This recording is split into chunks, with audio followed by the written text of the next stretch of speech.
To continue our legacy of teaching viral videos using only Grok AI, today we will teach you how to create these types of rust cleaning videos using AI, and that too totally free.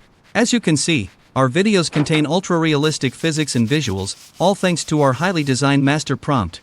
You can create any object video using this prompt. Now you will get this prompt in our description, and I want you to copy this whole prompt, and then go to ChatGPT and paste the prompt in ChatGPT. As soon as you run this prompt, ChatGPT will give you 20 random objects using which you can create your videos. If you don't like any object, you can just type, "give some more," and then ChatGPT will provide more sample images or ideas.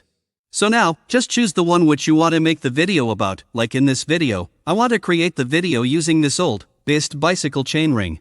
As this is at number 12, we will just reply with 12 and then send it to ChatGPT. After some time, ChatGPT will give you one image prompt for our video, and then we will get one video prompt. For image generation, we will go to the Grok AI web version and go to Imagine. From ChatGPT, we will copy the whole image prompt and enter it in the Type to Imagine section. Then, we'll select the image, making sure that the 9:16 aspect ratio is selected, and click on Create. After some time, it will provide the images. Select the image you like the most. I'll select this image because the tire is also in the frame, so it looks more realistic. After this, click on the icon for Make Video. Then, again go to ChatGPT and copy the video prompt. Paste that video prompt in the Type to Imagine section, select the 9:16 aspect ratio, and click on Generate. After some time, your video will be generated.